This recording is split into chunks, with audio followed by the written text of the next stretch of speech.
Kristine Berzina from the Foundation for the Defense of Democracy is with us now. It's interesting, Kristine, because pick up where Kelly left off about whether or not this really is turning into a proxy war of the United States versus Russia, which is what the Pentagon and the White House says they don't want it to be. Sergei Lavrov, the foreign minister of Russia, seems to think it already has. Take a listen.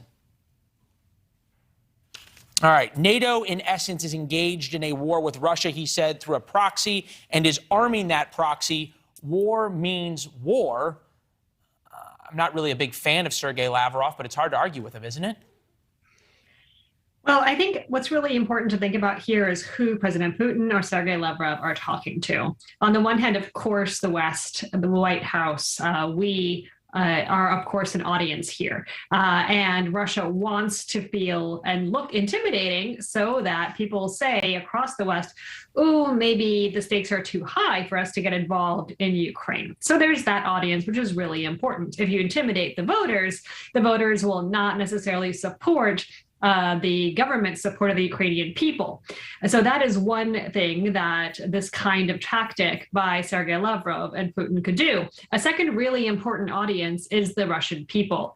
The war effort for Russia is not going well in Ukraine. It hasn't been able to take Kiev, has stopped trying to take Kiev, has going south and trying to grab more of the south, but even that isn't the kind of swift movement that they had wanted to see.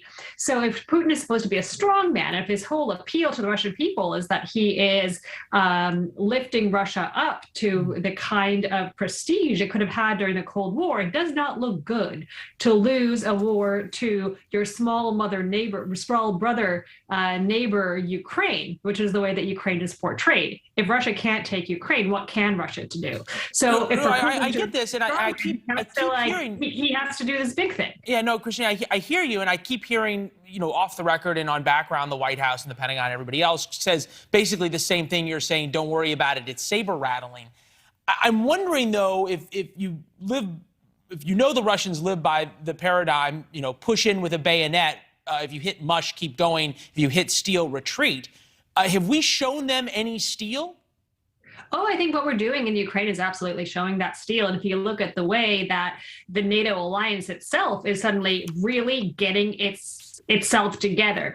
If you look at the fact that Germany, which has not let me ask it this way: Are we to assume that the Pentagon? Are we to assume the Pentagon, meaning the U.S. military, is preparing and is watching for the potential of the use of nuclear weapons by the Russians, but they may not just be saying it?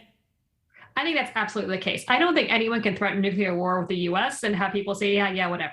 I don't think anyone who watches this is saying, yeah, whatever. But I think that it currently doesn't seem entirely credible. Does that mean it's entirely off the table? Nothing's entirely off the table. Of course, there's some chance that Putin could feel so threatened or in such, probably in a domestic way, the likelihood of losing power, that could make him maybe more scared than he is right now of losing a few villages in Ukraine.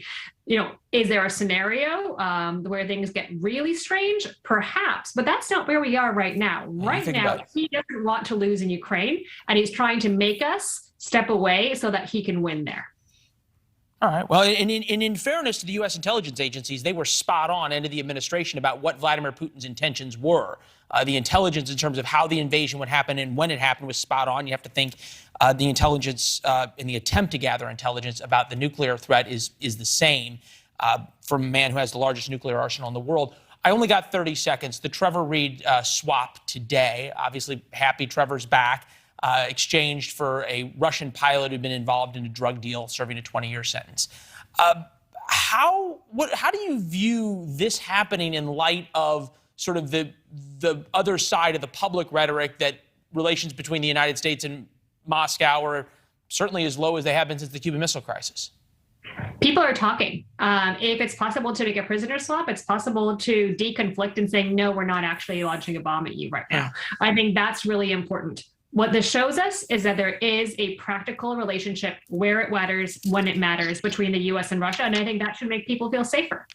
And that's a great point. And I remember 6 weeks or so ago, we did a big story about how the compatriots of the defense secretary and the chairman of the Joint Chiefs in Russia were not picking up the phone for the high-level deconfliction talks. You make a great point. You can't have this happen without at least some people picking up the phone and talking. Kristine, good to see you. We appreciate it. Thank you.